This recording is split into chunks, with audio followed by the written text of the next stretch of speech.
Okay, I think it's just around 10:03, and I have asked everyone to please put their audio on mute. At this point in time, we like to start our UN75 dialogue. A few quick rules of the game, if I can call it that. One, you notice I've put on my video, and I would love to see most of you. So if you all feel good, if your hair is combed and some lipstick is on, and if you have on a nice shirt or whatever, you can put on the video. We're okay with that. And we know many of you may be at home anyway, so because of the COVID-19, so certainly I'm asking each and every one of you to, if you can, to put on the video. If not, of course, we can just see the name and we know who you are.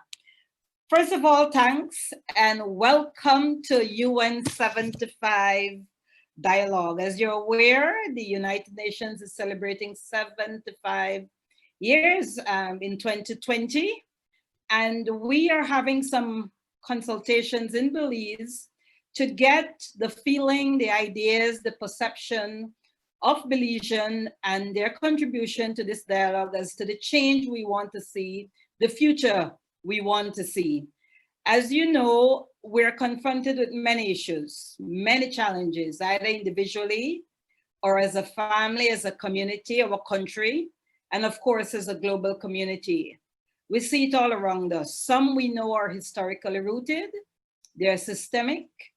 Colonialism and slavery, of course, had brought about much of our gender inequality, for example, as well as contemporary increasing crime, violence, COVID-19 disasters, and we see some coming at us very fast.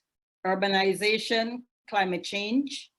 And we also see, though, even though there are challenges, we're also seeing opportunities that we have in front of us as well to address and manage these issues and challenges. Technology, looking at the co-benefits, for example, as to how we adapt to climate change and how we can at the same time achieve our sustainable development goals. So today represent that opportunity where we can localize that global conversation and shaping the future that we want to see ourselves and for the next generation. We also want to think of ways how we can shape the organizations that are partnering with us in terms of bringing about the future that we want to see. So having said that and creating that little welcome, put us in a frame of mind of some of the issues we may want to discuss. They may be local, they may be big issues. I want to invite a representative of the United Nations office in Belize, Zana, who will be sharing some opening remarks with us. Hi, yes, good morning, everyone.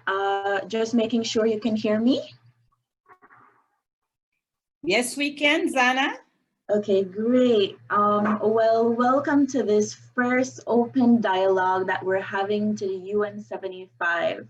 It's very important for us to really hear from the Belizean people on the priorities and actions they would like from the United Nations.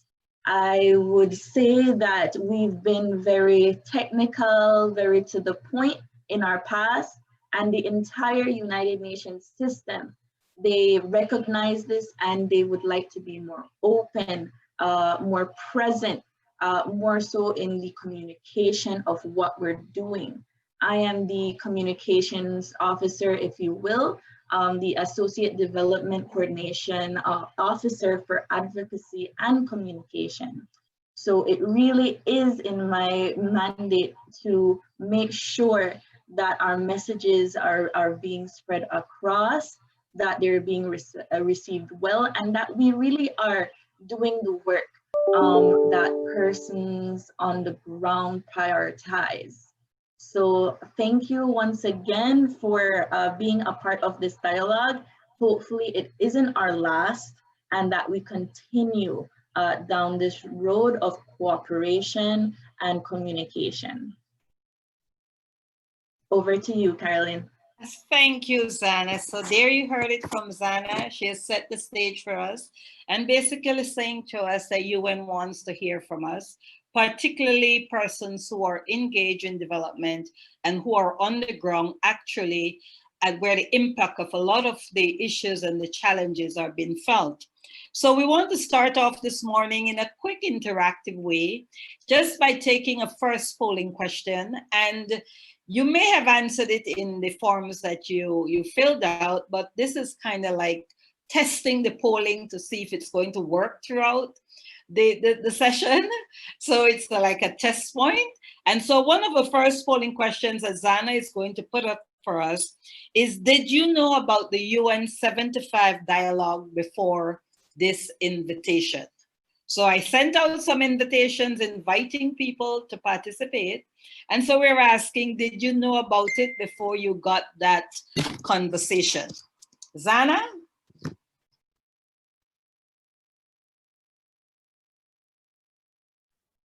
Yes, colleagues, I've just sent the link in the chat. All you have to do is click that link. You might need a voting code, which I just placed, and it has 2 polling questions in it. So we'll give you all about 5 minutes, Carolyn. Oh, that's too long. They're going to get over this. At least 2 minutes. 2 minutes. 2 minutes. Yes. So all they need to do, Zana, is to click on that link and that will take them to the poll. Am I correct?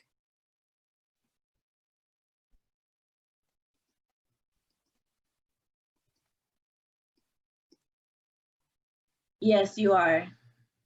Okay, so can we have you all click on the link? It should take you to the poll and you can answer that particular poll. And it's on the screen and it's simply a yes or a no question.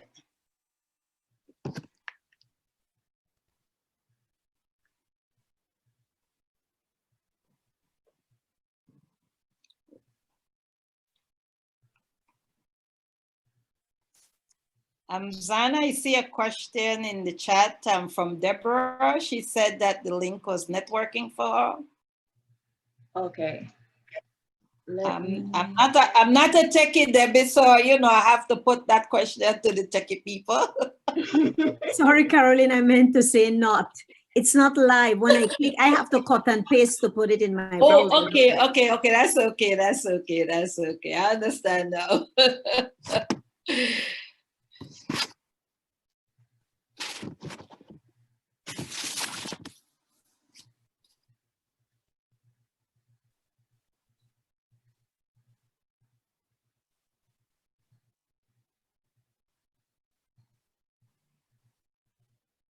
Well, I'm seeing some people saying they're finished. I see it's not live. Don't include the one.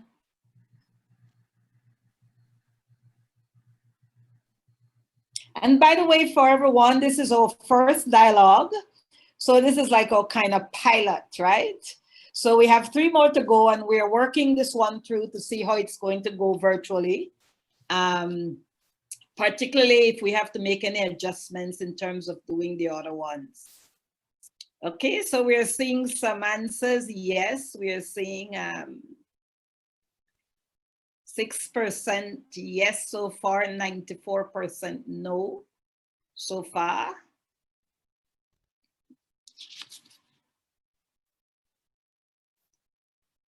And there are those who are also answering in the chat, it seems. Yes, definitely. Deborah, I think you can respond as well because we'll pick up the information. So we're seeing a lot of no. We have to do better. We have to do better. Okay, great. So yes.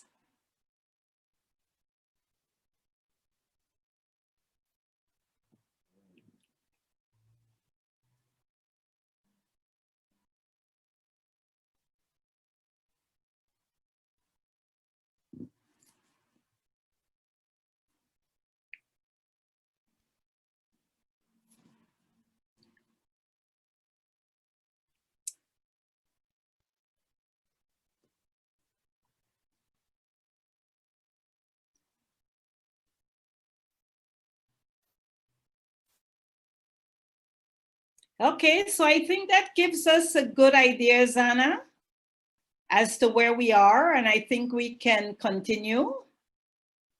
But clearly, what the response is saying to us that before the email that the UN Dialogue 75 was unknown to most of our participants, the majority actually of our participants, and that's okay because it's a dialogue and a dialogue is going to be continuous, and sometimes it's not about talk. It's really about the action that we need to do to address the issues that are confronting us. So we then want to move on then to start thinking a bit about what we call the priority discussion. And what are the priority discussions? I want each of you participating in this dialogue. I think we have about 30 participants or so far that I was looking at the list. We have about 38 actually, which is great, wonderful. So we want you to start thinking on what I call the what if question. And what is the what if question? The what if question is basically what could be different. So I want every person in this dialogue session to start thinking of what if. I am going to start off that conversation to say what if, and then once we've concluded that, we're going to then do a poll on what you consider an immediate priority action that the UN ought to take in terms of addressing what are these key issues, these priority areas. So let me start with the what if. And I know you're all on mute, so once you have thought through, which I'll give like a minute or so to think it through, I want you to either post it or unmute and speak to it, okay? So I will start with the what if. And my what if is, what if there was no corruption in Belize? What would Belize be like today? I can just imagine what it could have been like. So my what if question then is, what if there was no corruption in Belize? What would it be like today? Now, I give you all a minute to think of that what if question, and then I want you to post it in the chat or unmute one at a time, and then start hearing the what if from you. So 1 minute, I know some of you are bursting at your seams. You want to talk about your what if, but just give it a minute so everybody can kind of think it through, and then we will hear from each of you as to the what if, as long as you wish to share your what if. So my what if, to repeat, is what if there was no corruption in Belize?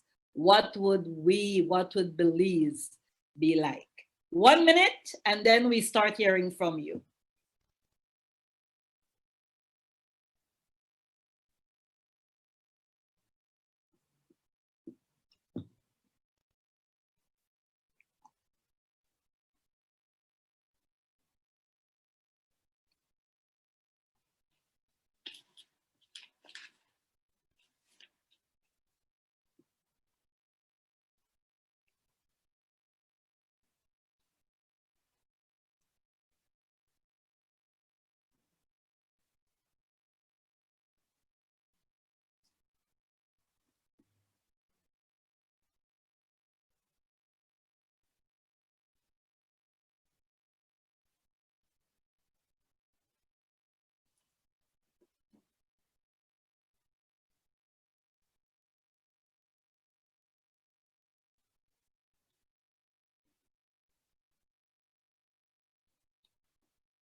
Okay, so we're going to have that minute that is up, and we are going to then start asking. I see already we're beginning to see some posting in the chat, which is great.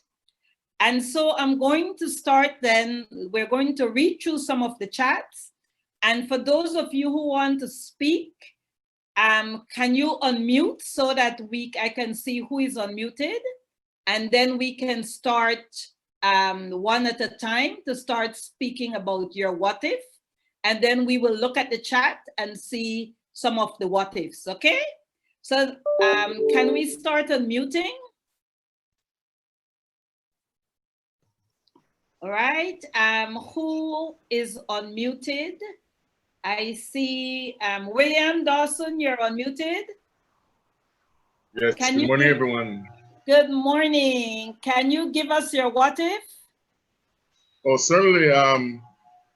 Well, what if there was no corruption in Belize? I think there would be more equity and equal opportunity for everyone, and there would be a better balance in how things are done. And I think, especially where youths are concerned, corruption is a key factor in the denying them justice and equal opportunity. So definitely that's what I'm into. Excellent. I see. I'm going to go through the unmuted first, and then we're going to go to the chat. So I see V. Maria. I see that you're unmuted. Good morning. Morning. This is V. Murillo, the CEO of the prison. Yes, go right ahead. What I've jotted down here is that citizen security would not be a problem, and monies invested in this aspect could be invested in more meaningful programs for all citizens. So what if we had citizen security? Is that wonderful? And so you would then be using the monies to do something else. That's right. Absolutely. Excellent. That sounds good. Carolyn Dawson, I see that you're unmuted. Yes. Can you hear me? Yes, we can hear you, Carolyn. It's a little cold over here this morning, but all the same. I was wondering, what if we can have communities more dependent on themselves rather than relying on the government for handouts, if you want to use those words? Okay. I think we would see a more pride that you're part of the solution rather than relying on something. I think it's a good way to go. We really should be wanting to give more of ourselves than relying on somebody to hand it out to us. So we could see a better growth in Belize overall. Excellent. Sounds good. Have a more independent, people are more independent. Deborah, I see that you're muted. Good morning. And just in relation to what Carolyn just said, my thing is, what if there are no corruption? We wouldn't be seeing grocery bags. We would actually be seeing shopping carts. And the grocery bags would not be filled by government, but the shopping carts would be filled by people who are working for themselves, similar to what Carolyn just said. Thank you. Excellent. We seem to be having a team here running through, which sounds good. Stefan, I see you're unmuted. Good morning. My what if is like, to add to what you guys said, what if there was no corruption? What if transparency and more money was invested in education? I think that we will have a better education system in Belize, and I think that should be our main focus, because education empowers our nation and it can make our citizens much better. So that's my what if. Thank you. Excellent. Thank you, Stephen. And I see the national president is unmuted. Hi, good morning. That would highlight some of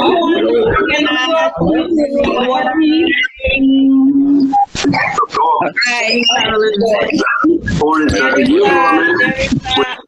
feedback from you. Okay. I think we have other persons unmuted. Yes, so let us continue. Paco, I see Paco is unmuted. Paco. Go Yes. ahead. Paco Okay, Smith. yes. I will come back to national president. Just let's hear Paco. Yes, good morning, everyone. My comment was that if there was no corruption in Belize, Belize would be more equitably prosperous, meaning that the resources would be more equitably distributed and there would be a lot more well-being for the masses in an equitable sense. Excellent. That's good. So National President, are you ready? Thank you, Miss Caroline. I think it was Go right because ahead. more of us had our mics on. That's why you had a feedback. Okay. All right. And can we say National President of? Belize National Teachers Union. Thank you, my dear. All right. So we're only seeing National President. We're not sure. Okay. Great. So just to follow up on what you all were saying, I thought that, you know, what if we had caring, honest leaders? That would be the beginning. But in my field, I am thinking about, you know, what if we had all school-age children who having access to free, relevant, skills-based, technology-inclined education. You know, our young people, just imagine what we would be like, what our country would be like if we had that type of access for our young people. So that's my what if. Excellent, excellent. And I think I'm trying to pick up anybody else who mic has been unmuted. Godwin Sutherland.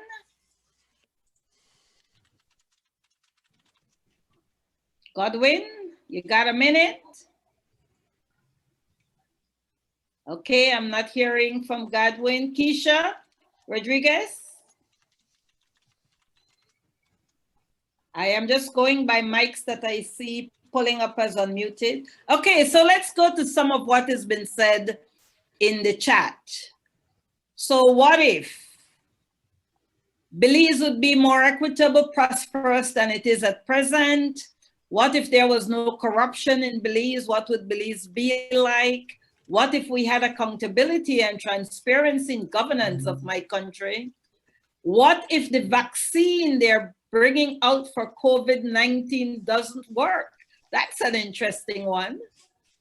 Yes, good morning. Belize would be one of the most influential countries in all Central America.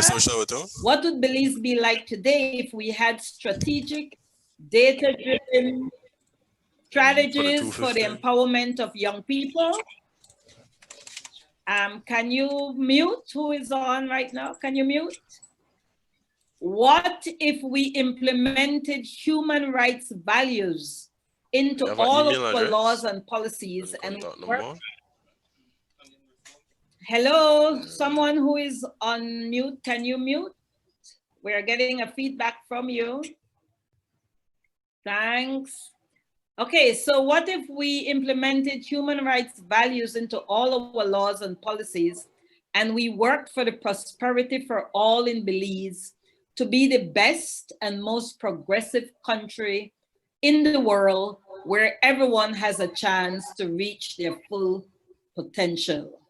I believe Belize would be an economic and agricultural hub for the Caribbean and Central America. Believe we would be able to live with assurance that we have proper education and health care. What if there was no political victimization in Belize? What if there was a level playing field whereby everyone would be judged on their abilities and experience and not on their political affiliations? Belize would be a country with minimal violence and equality would be prevalent. What if persons with disabilities were included in the Belize annual budget? Wow. What if there was no coronavirus in Belize? What would education look like in Belize? What if we can have communities that are more self-reliant? What if we amended the laws so that public officers and parliamentarians be criminally charged and serve time for crimes committed? And what if we could all work together? What would Belize be like? A model country for the world, and everyone would have better livelihoods, own property and education. What if Belize, my community, depends on the government to more than themselves? What if Belize would have an improved education system that is affordable and focuses on the guiding individuals to be the best citizens rather than just being pushed rather than just being pushed through the mill that presently exists, focusing from primary education to a bachelor's degree. The effects would be great, from ranging from health, crime, and happier Belizeans. What if there was youth inclusion in the government of Belize? What if we actually invested in empowering our citizens to be self-sufficient? And the last one, what if the government invested in the education and training in the police department and gave them independence of interference of any kind? There would be more convictions and criminals would be more wary of committing crimes.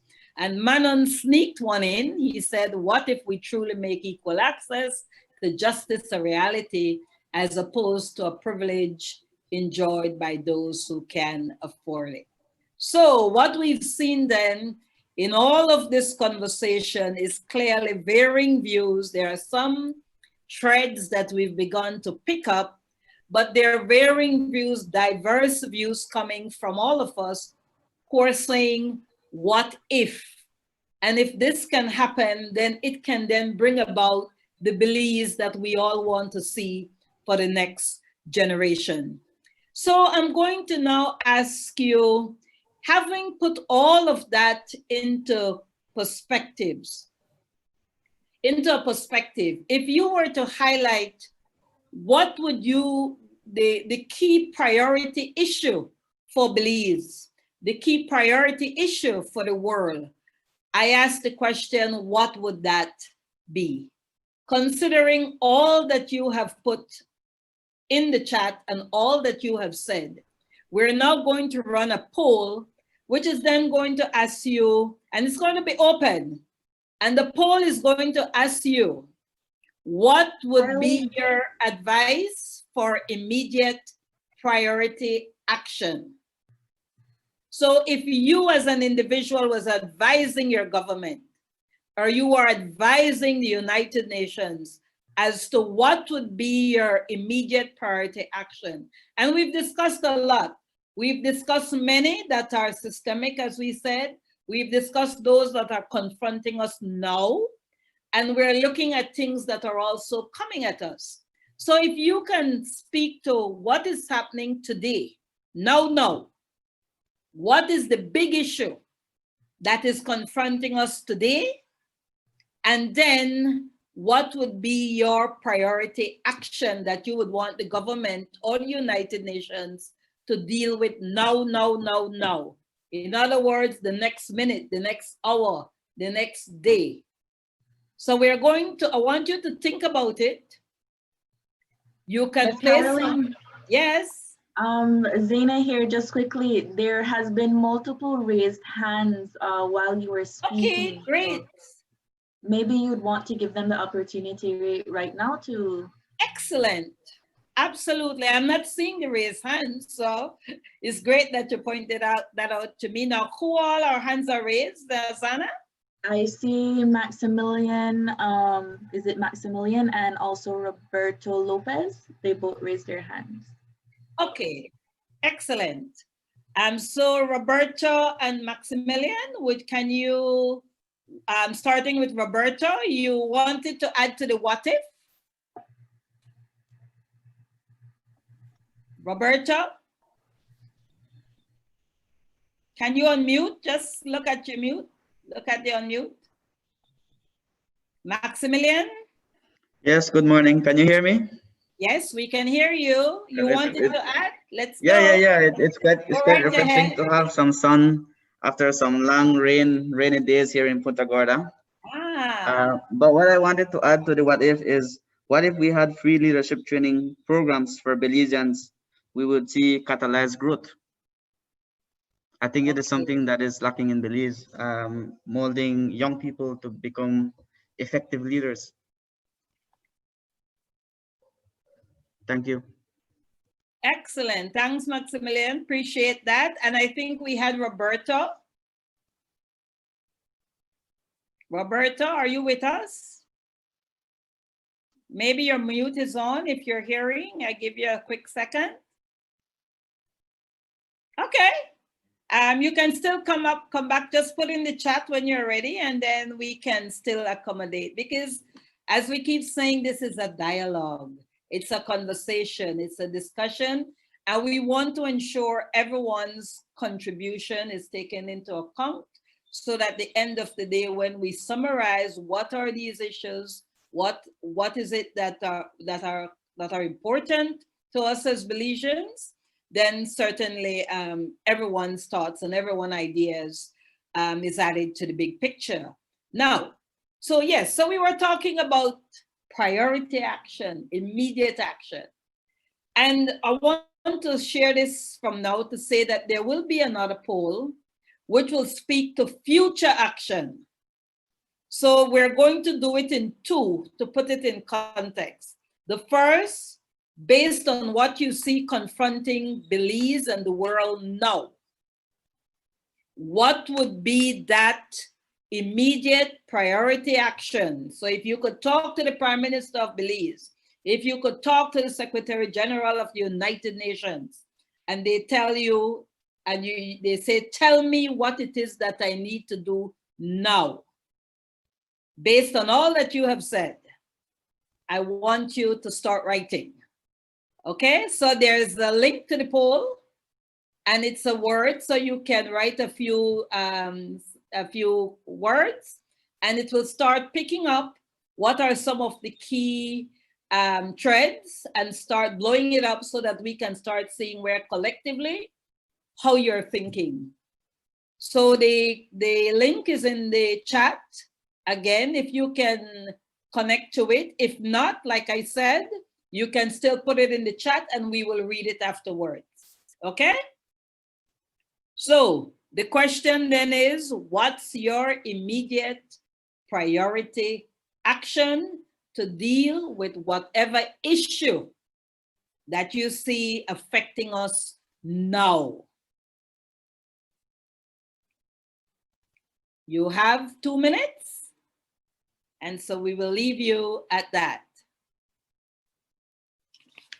Zana, not that one. Yes. No, that is the future. We want the immediate. We didn't have the immediate, so it would be probably. Okay, so let's use the chat. Let's use the chat. Okay, let's use the chat. Okay, so we will use the chat for this one. That's our learning lessons for this. We will use the chat, and if you can just identify and state what would be your immediate priority action. Imagine you're sitting down in front of the Prime Minister of Belize, or you're sitting down in front of the Secretary General of the United Nations, and you're saying to them, this is what I want you to do now. And take into consideration, as I've said, what is happening in Belize and the world now.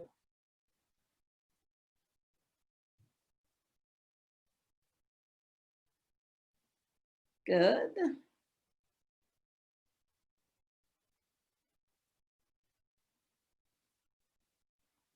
So you have 2 minutes, think it through and write what is your immediate action. What would you prioritize?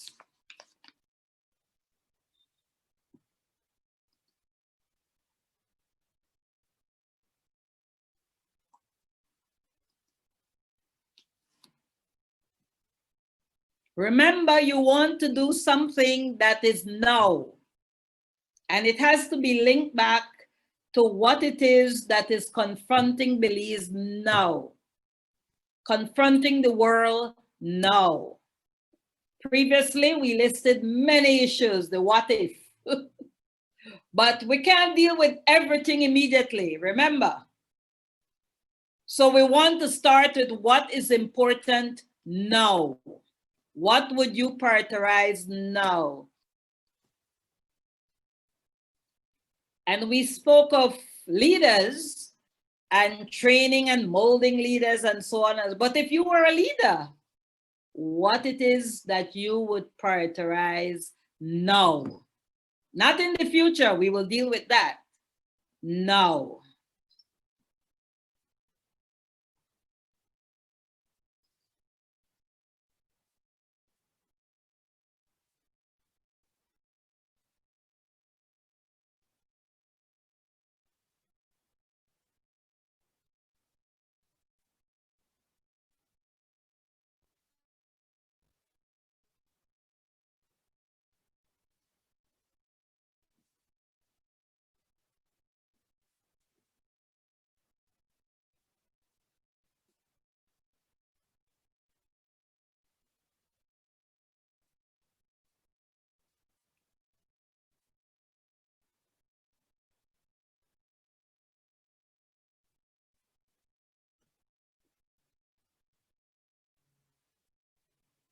Okay, we'll give it another minute or two.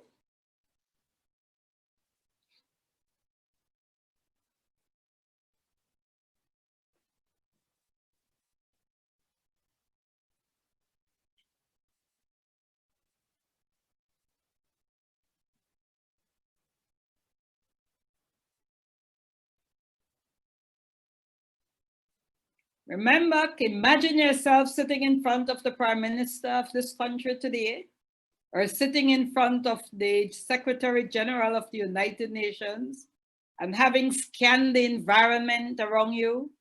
You are now saying to the Prime Minister, you're now saying to the Secretary General, this is our priority action. We want you to deal with this now, not 5 years from now, not 10 years from now. We want it to be prioritized now.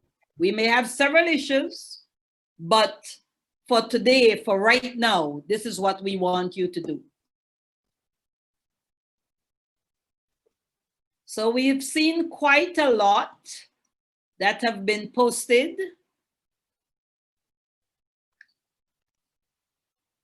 And we can then start to respond. Okay, let's start. Is everyone okay? Are we all putting our 2 cents? No, this ain't 2 cents, Cam, just for your information. So I just said out of, can everybody put in their 2 cents? That's just colloquial. But I see 2 new messages. So this seemed to be where we are. Okay. Let's then start looking at right after when the poll was posted. Now, okay, from Stefan, corruption and education is his priority. From Paco, making those in positions of authority accountable. From Abel, easier access to education and healthcare. From William, focus on youth development. From Maria, anti-corruption legislation. From Stefan, anti-corruption and education. From Jamal, Belize's major issue at this time is COVID-19 and alleged malfeasance of government assets. Solution is internationalization of the operation of our country. From Jira, health and finances. From Maria, good governance. From Caroline, sense of community inclusion, a feeling that all Belizean lives matter. From the president of the BNTU, focus on good governance, anti-corruption legislation. From Dion Chamberlain, anti-corruption and health. From Moreira, accountability, youth development. From Noreen, tackle climate crisis with greater urgency. From Janita, take a look at the Belize Central Prison model for the handling of the COVID pandemic. Provide funding for increased testing and contact tracing. In the process, quarantine those who are infected or have been in close contact with infected persons. Troy Coleman, controlling and mitigating the effects of COVID-19. Roberta, get legislation in place to stop corruption in government finance. William Dawson, improving the lives of the citizens, finances, and healthcare. From Brandisha, health and education. From Maximiliano, signing of UNCAP, access to basic needs, water, electricity, leadership training programs. From Sophia, dealing with the crime situation. From Deborah, curbing COVID-19 effects and ensure that all students have access to their education. Many students have dropped out of school because they do not have devices, and some who have the devices do not have internet services. From Linda, education, training, jobs that contribute to a self-sustaining Belize. From Dion, crime and education. From Verlene, immediately start solving problems related to good governance and rule of law. Noreen, address inequities that have deepened as a result of COVID-19. Eric, for Belize, prioritize urban and rural planning. We must have order and a structure to how growth should occur. Planning is fundamental to every form of growth and development in a country.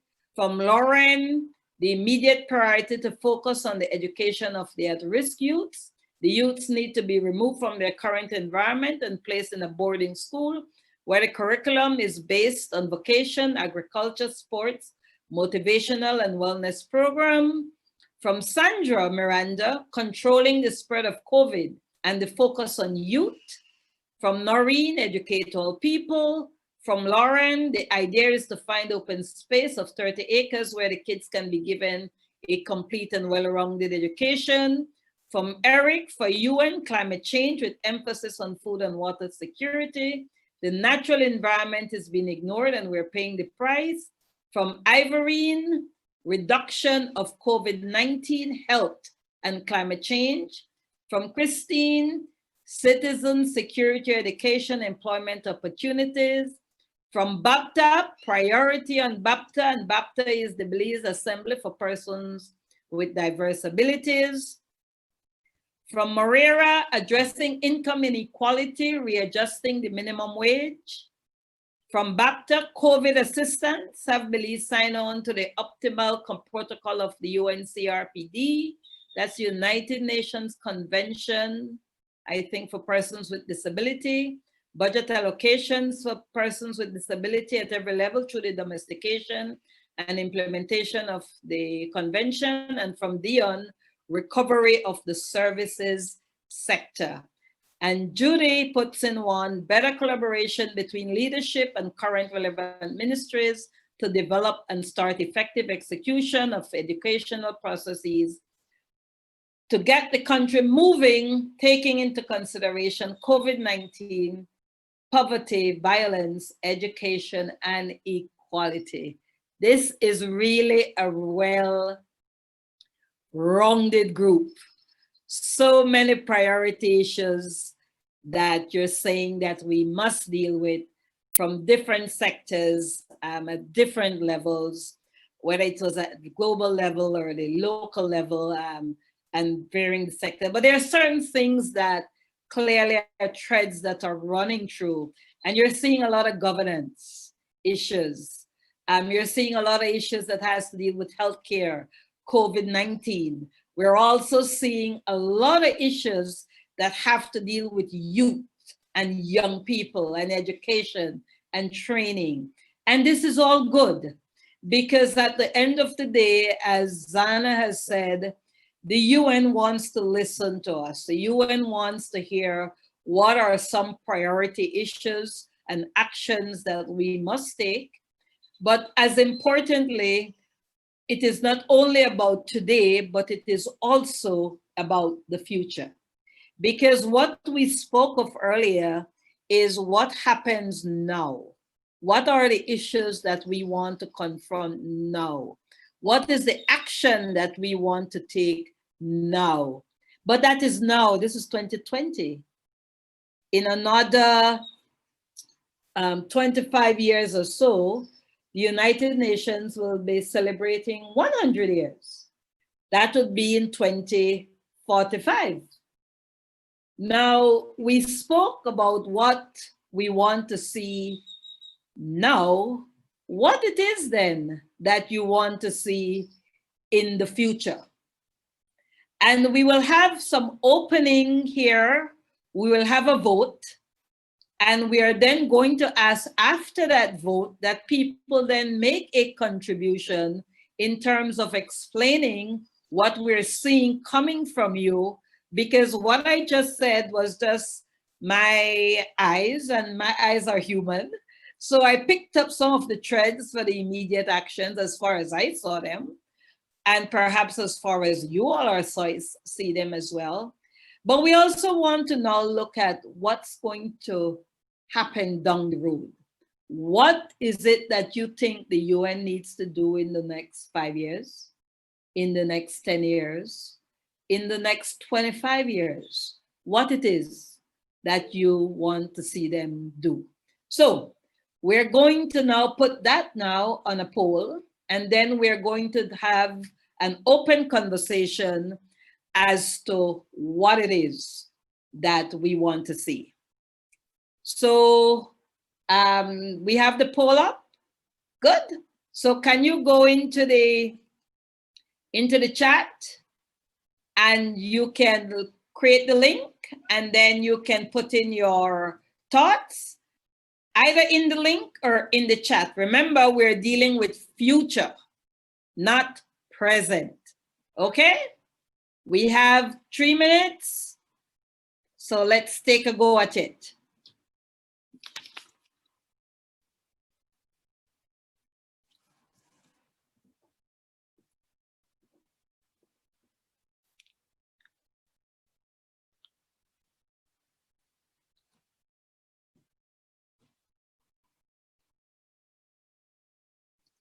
So Zana has put in the link in the poll. If you all can click on it as you did before, open it, and we can start seeing what are your thoughts about what has to take place in the future. What are the key issues that you feel that the UN should be tackling in the next 10 years, in the next 15 years, in the next 25 years? So you think about what is coming at you.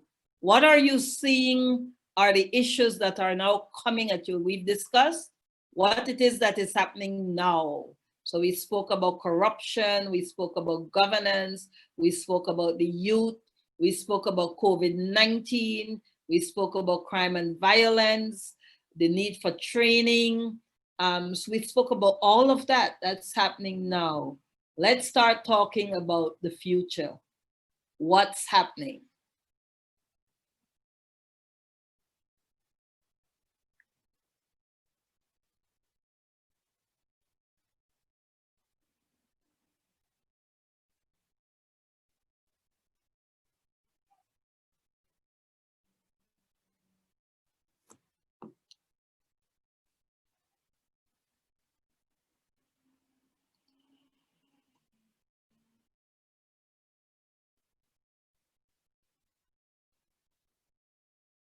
Zana, are we seeing any action in the polling?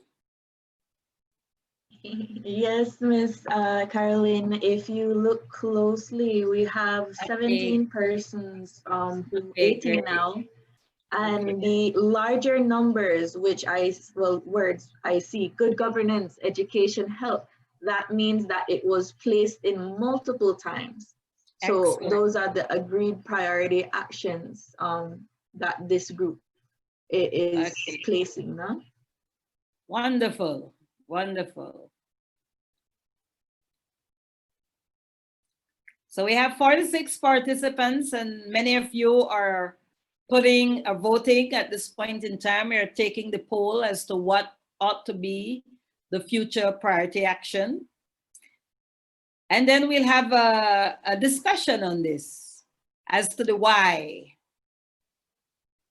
And here are a few thoughts on that before we take one more poll, which will basically be looking at 2045 indeed. And your thoughts on 2045. So if I understand the poll, Zana, what we're seeing is education, health, good governance, and climate change. Correct. Am I correct? Yes, right. You're indeed correct. And so for persons watching the poll, and I will explain as best as I understood it from Zana, that the word that you're seeing most pronounced, meaning that it is larger, and so you're seeing it at a bigger font, if I can use that word, is the one that most of you are saying is going to be your future priority action. So if we look at what has taken place so far, what we are seeing is education, what we are seeing is health, what we're seeing is good governance, and just below that, we're seeing climate change. So if we were to put the top priorities for this group as we speak, it would be education, then health, then good governance, and then climate change. Is that an adequate interpretation, Zana? Yes, that is definitely an adequate interpretation. Excellent. So then we would have concluded this poll for now, and we would then want to do a very brief, perhaps 5 minutes or so conversation as to why. And so have we taken this poll already, Zana? How do you think people in 2045 will be? Yes, for every link, it has 2. Okay, great, wonderful. So we also took another poll. And that other poll was saying to us, how do you think people in 2045 will be? Clearly, the majority of you are saying worst off. Then there is better off. And then there is the same. So most of you are saying that in 2045, when there will be, UN will be celebrating 100 years, Belize will be what, 64 years, because that's 45 plus 19 since independence. So we will be just around 45 plus 65, take off 1 would be 64. So we'll be at 64 years. Basically, you're saying that the majority of our people will be worse off so far. Some will be better off, and there will be those who will be the same. And then the conversation then that we had just before was looking at what was the priority action that needs to be taken if this is going to change. And clearly the response on that was that we must look at healthcare. I mean, we must look at education. We must look at governance. We must look at healthcare, and we must also address climate change. So you see, those two go together, because we are then looking at, remember we spoke about what if? We started a conversation on what if. So imagine if in 2045, we would have addressed governance issues. Imagine if by 2045, we would have addressed education issues. Imagine if by 2045, we would have addressed healthcare. And imagine by 2045, if we would have addressed climate change issues. Then clearly we would have started to deal with those obstacles that we're talking about, that is going to make us, or at least the perception that we were going to be worse off. So at this point, I'm going to open up the conversation and the conversation for anyone who at this time would like to share some quick thoughts on where we are so far, and starting to think, like we say, the solution process, because at the end of the day, this is what it is. It's about influencing and shaping the world that we want to see. But as important, we can think it through, but who and which are the organizations that are going to get us there? I just wanted to add, I saw a few quick things from the chat where Noreen said better off, Troy said worse off, but he qualified it. He said, if we don't take action, and Bradisha said, change needs to begin now for Belize to be better in the future. So I'm opening up then the floor at this point in time before we move into what I would call the final segment of our conversation in terms of obstacles and in terms of the global cooperation that we need to address some of these issues.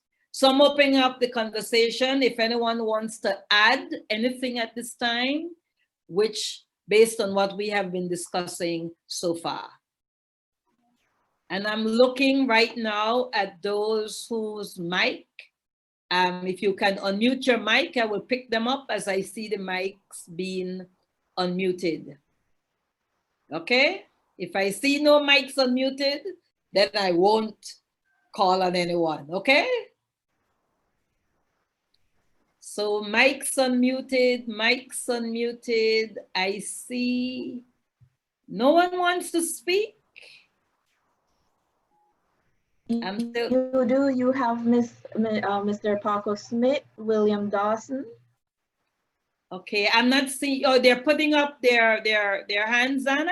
No, their mics are unmuted, as well as Noreen and Jamal Swazo. So can you give me that? I could call out for you. Yes, please, Anna, because I'm not seeing it well. Okay, I will start with William Dawson. Okay, William. Okay, so I do not see a dismal future as your polls are predicting, and the reason why I'm not seeing that is because I believe strongly in the development of the youth who are the future of our country. And working in a prison setting as a director of the Wagner's Youth Facility, one of the key things that I've noticed over the 3 years managing that facility is how talented our youth are and how the youth are lacking proper support system and assistance. And we've been collecting data over the years that's showing that once these youths are offered the right support system, clearly there's a great change in behavioral patterns and literacy levels and a different outlook on life. And so I'm looking forward to see more investment in youth development. I'm going to be adamant about that because I myself am a beacon of that type of hope coming from what they quote unquote call a Southside environment who has survived through the storm and assisting these youths. And so I'm really at a level at this point in time that I'm hoping that there is much more focus on youth development, not only within the prison setting where obviously we're creating a trend, but that investment is happening in the open and free society. One of the things we've observed over the years is that these young men behave well when they're in there. They make so much progress, but once they're released, they go right back into that community environment that brought them to prison in the first place. And then we end up losing them.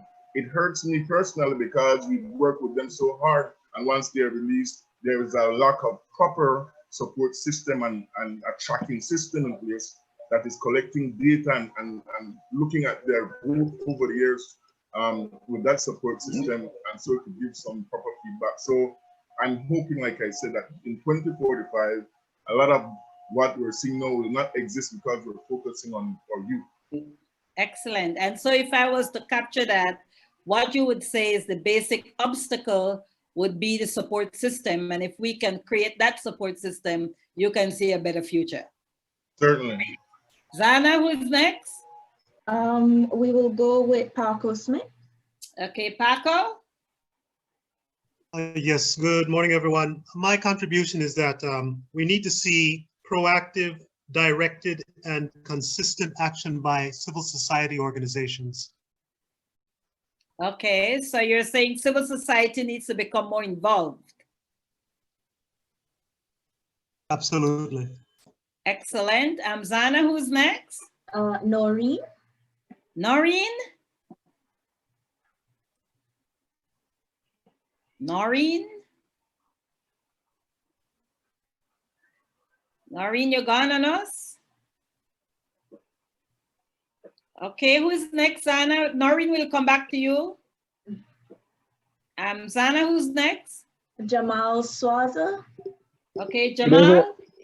With everyone, my contribution is that I believe that it will be worse off because of our asset management that we have been doing in Belize. We have right now we're seeing where our healthcare system is not able to take care of our growing population, and now with COVID-19, we have a burst of the weaknesses showing in our healthcare system, and other asset management with the growing migration patterns of Central Americans other Central Americans going into Belize. I believe we're not prepared for our growth in population in terms of providing services for the people who will be coming into Belize and those who are resident here in Belize at this time. So I believe because of improper asset management, in terms of resources, we will be worse off in the next 25 years. Excellent. So basically, if I was to capture that, you're just saying that the obstacle then to movement, for us to move towards a better future, would be the absence of of managing our assets or our asset management system. Yes. Does that capture it? Yes. Yes. Excellent. Anybody else, Zana? I see no more mics open. Okay, Noreen, I remember you're saying Noreen, but I don't know if she's back on. I see we have one more now, Ivorine Bulwer. Okay, Lady Ivorine. Yes, I think we can be better off. We need to have better planning as it pertains in the area of health. We need to look at using our statistics and plan for when it comes to staffing, and I can look at the aspect of nursing. We have always trained nurses for export. So we need to look at retention strategies.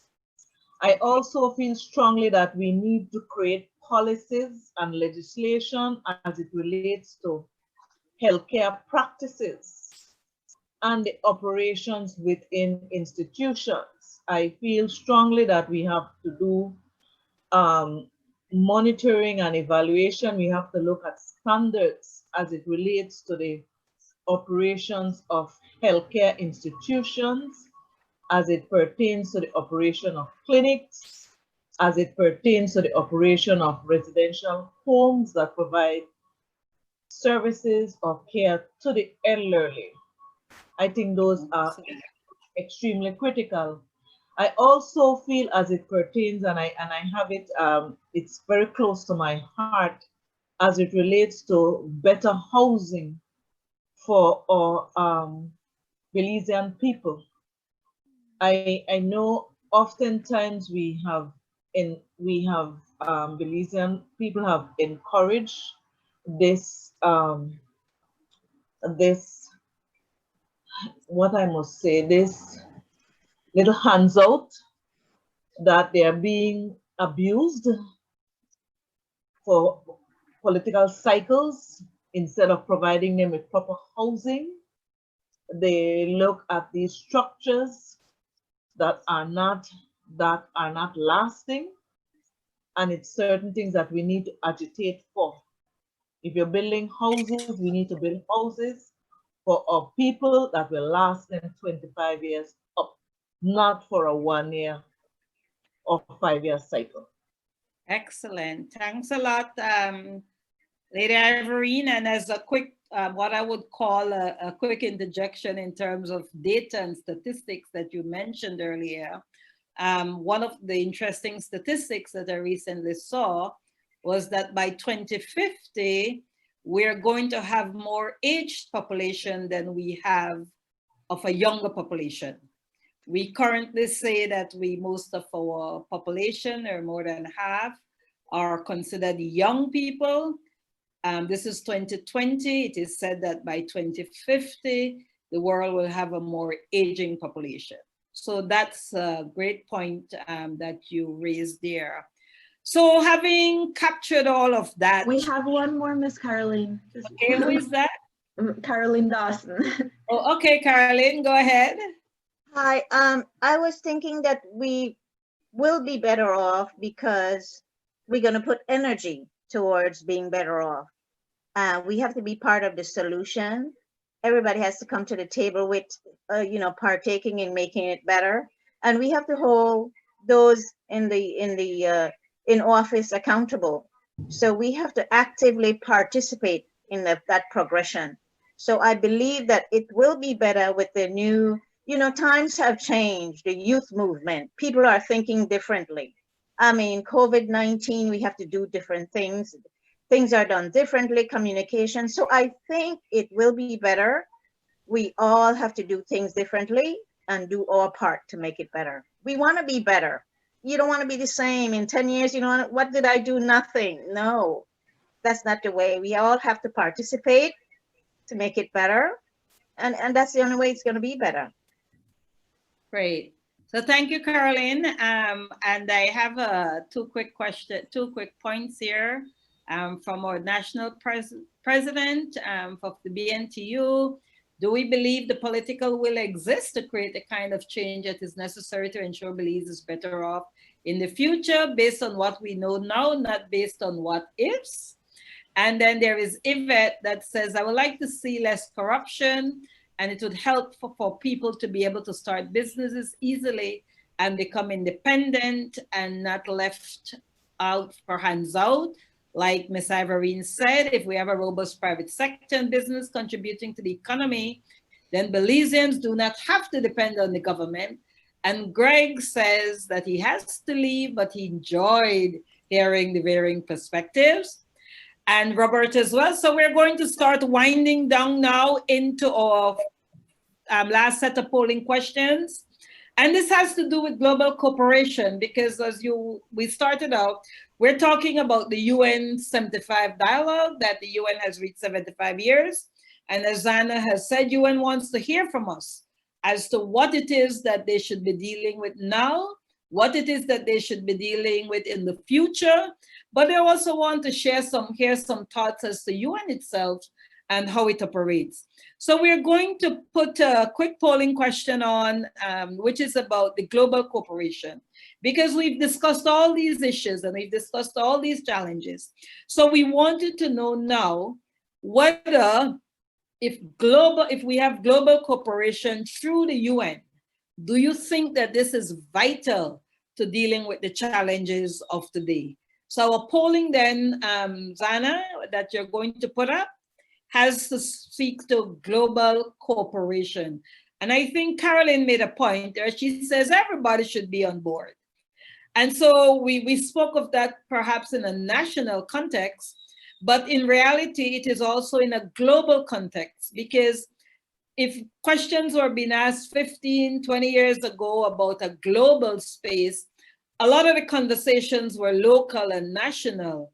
But I think if nothing COVID-19 has taught us is that there are issues and challenges, and not just COVID-19, but issues of climate change, for example, that has taught us, if nothing, that these are issues that transcends boundaries and that we're all in it together. So whether it's at the global level, or whether it's going to be at the local level. So the question then that comes to you is global cooperation through the UN vital to deal with the challenges of today that you have said, and the ones that are coming at us, that's in the future, the next 10, 15 years. So 2 minutes to take on that question as we begin the process of closing down and wrapping up.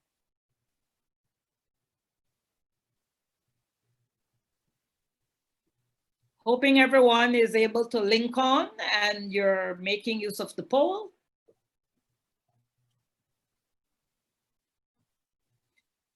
And if you can't access the poll, remember you can put it in the chat. We are quite going to read off some of those answers.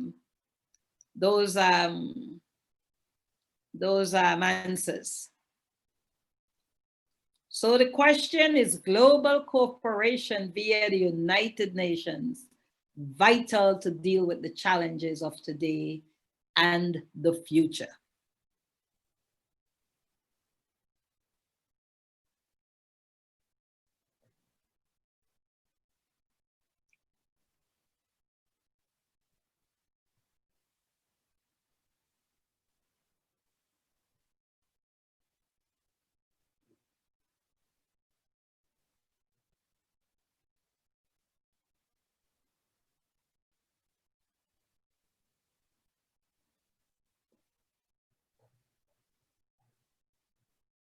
Okay, so we're picking up some in the chat as well as people are voting online.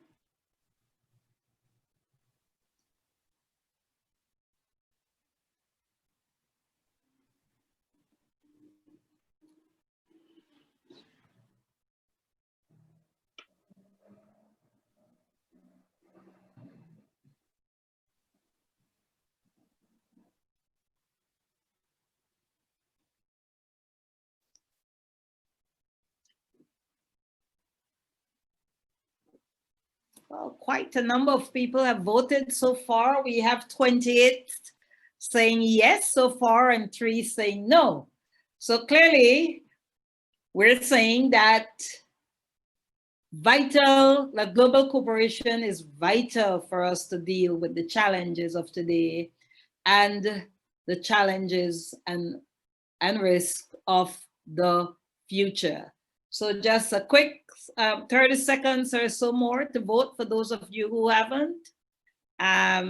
Okay, so we're seeing, great. We're seeing some additional yes. And yes. Okay. So we're about 30 to 4 out of 44. So clearly that speaks to the majority of participants who are saying that global cooperation is vital, through the UN, is vital to deal with challenges. And this becomes particularly important, as I noted in many of the comments earlier. We saw a lot of UNCAC when people were talking about issues of governance and corruption and accountability and transparency.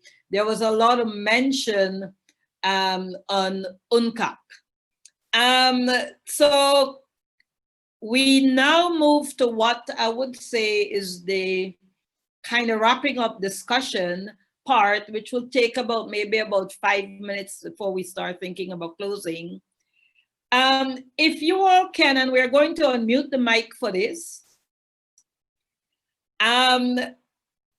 We will have a question. Our last question is actually going to be, how would you describe the United Nations? So we want you to continue to respond to that. But we will also open up the mics. Well, not open, we'll ask you to unmute if you want to make a contribution. For you to say to us, how is it that you think the United Nations should manage these problems or these issues or these challenges that are confronting us, whether today or in the future? And how can they do things better?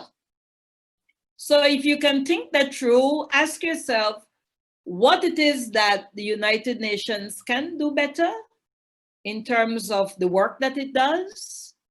How is it that they can manage these challenges that confront us as well as confront the global space? And I'm going to ask you to unmute your mic. Zana, I'm going to ask you to keep a check on this for me so that we can start hearing from our participants what it is that they feel that the UN needs to do better and how the UN can work with all these actors in the space in a better way. So we do have, you can make a post in the chat as well, but I would like to hear from you. And so as you're unmuting your mic, the key question for us is, how can the UN better manage these issues? And what is it that you think they need to do better? And then while we are having that discussion, I'm also going to ask you to respond to the poll, which basically is asking, how would you describe the United Nations? And we're beginning to see progressive and oh, I see bureaucratic, inadequately effective, wealthy nations skewed. Whoa, lots of wording. Having said that, Sana, can you start looking at the mics that are unmuted? Sure, we have Paco Smith. Okay, Paco, can we start with you?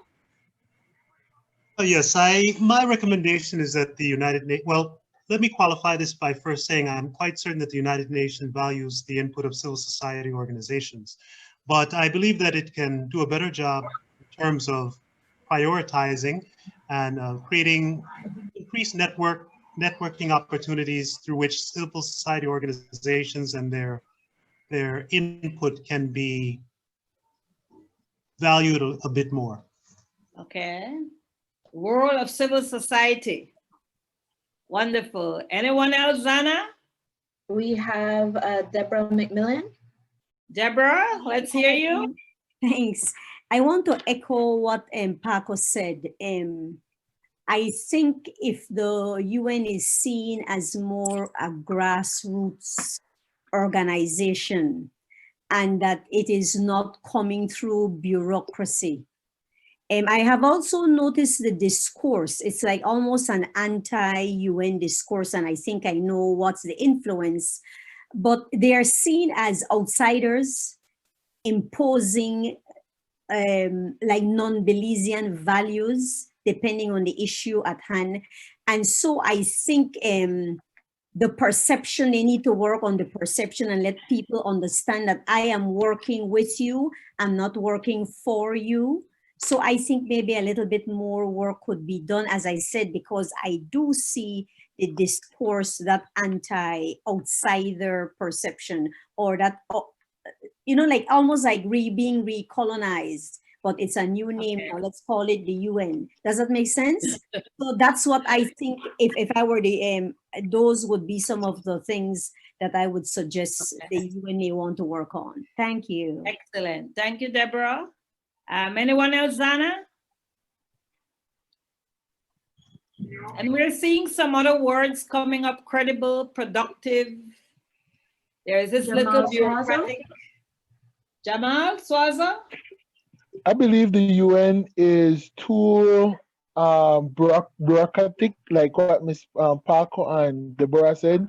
I think sometimes the UN wants to do good, but the organizations that it selects to do good might not necessarily represent the groups that they want to reach. So I believe that the UN in Belize need to do more groundwork by themselves, through outreach by themselves, and not necessarily depend on some organization to relay information on what might necessarily be happening to a group of people, or a group of people that the organization say they represent.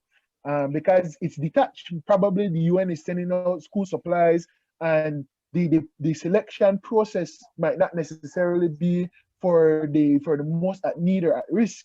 So that's why I believe that the UN needs to be more grounded in their monitoring and operation within Belize. Okay, so being grounded. Mm-hmm.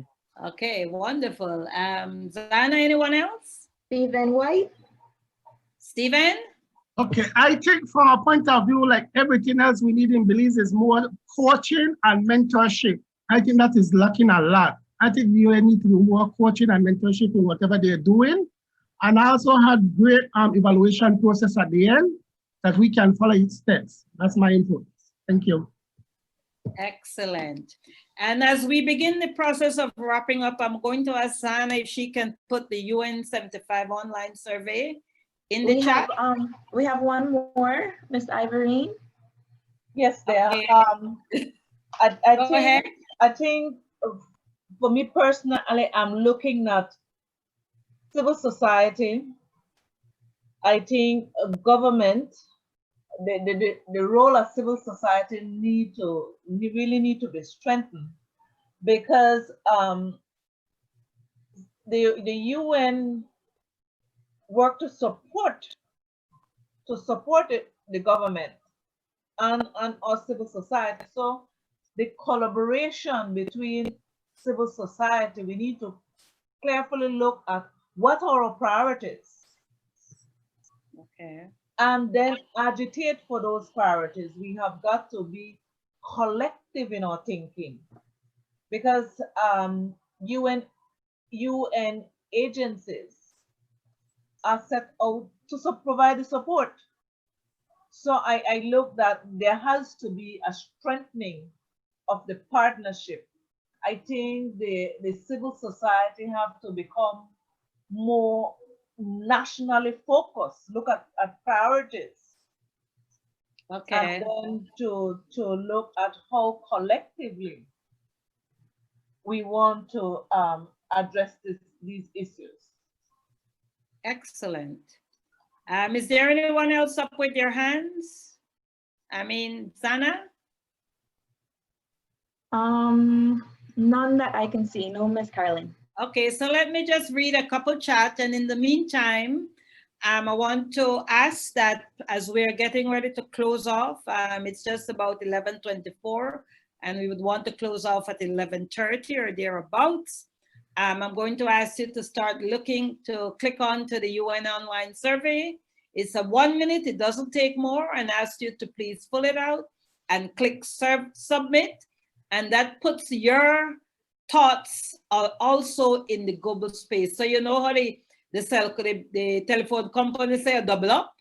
So we are double up with this, right? We will double up through our dialogue reports, but we will also add our voice to the global survey. So I'm going to ask you to click on to the link for you all to fill out the survey. And in the meantime, I'm going to share some thoughts, and we will also send the link in the emails for those of you who may not be able to click on to the link today due to your own technological challenges. So if I can just add a bit from Maximilian Akal, I agree with Janita. Janita says, UN has been known to not be aggressive and member states in their accountability on issues. I can see why some people say no. Yes, if the UN had a more equitable process. From Florence. From Judy, yes, the UN's awareness and sharing of outcomes and issues globally will definitely enhance leadership locally to proactively address, manage, and institute programs, training, laws, and monitoring for a better way of existing. BAPTA had to leave. UN can help build accountable governmental systems for Maria and tie benchmarks and outcome to funding. Work with more indigenous and grassroots people. And from Sylvia, UN has their own priorities, so they tend to support projects that fit their priorities rather than addressing local needs. We need to force it to fit local projects to get funding. So those are some great conversations, right, Zana? We got some great responses. So at this time, I'm going to ask you if you can wrap up your online survey. And Zana, you want to close off with any last words? Yes, thanks, Ms. Carolyn. This was an amazing opportunity to hear from you all. I really enjoyed the conversation. And as I said in my opening, I really do hope this isn't the last conversation we will have with each and every one of you. You are open to get in contact with us at any time. I am new per se to the UN as this year, so I'm really trying to make sure our communications, they're open, they're honest, and that we make sure we value your commitments and any dialogues that you'd like to have with us. So once again, thank you, and please do be safe, especially during this time. Thank you, Zana. And from my end, I want to thank each and every one of you for joining us this morning. Like I said, this is the first of a series of dialogues that we're going to have. We do have 3 more open conversations, so you're also free to join those as well.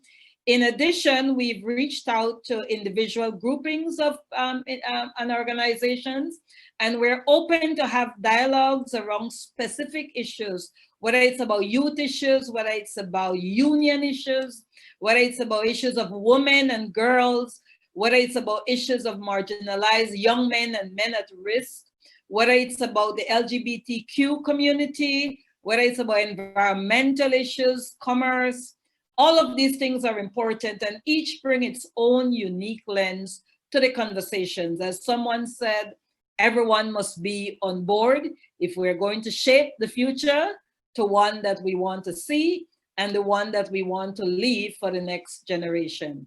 Please ensure you click submit on the UN online survey. We are counting you. We're going to check after this to see who all fill out the survey. We don't know who, but we are seeing the numbers, if anything, change after this.